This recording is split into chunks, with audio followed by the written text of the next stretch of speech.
En vacances, vous cherchez un restaurant pour déjeuner. Vous hésitez entre deux terrasses de restaurant, l'une est pleine de clients, l'autre est presque vide. Que faites-vous? Salle pleine, c'est connu, non? Ouais.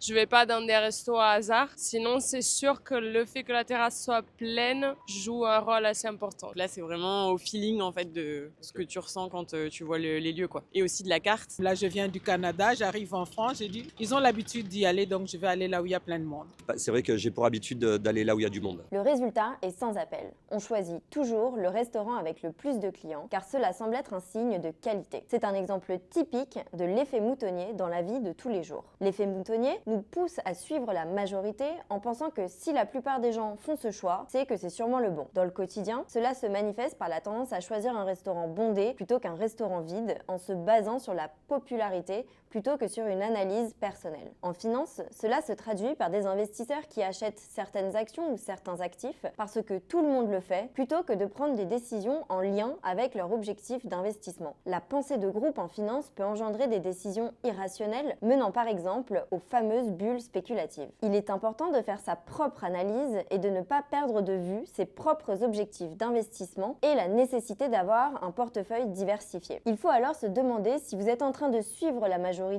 ou si cela correspond vraiment aux objectifs que vous vous êtes fixés.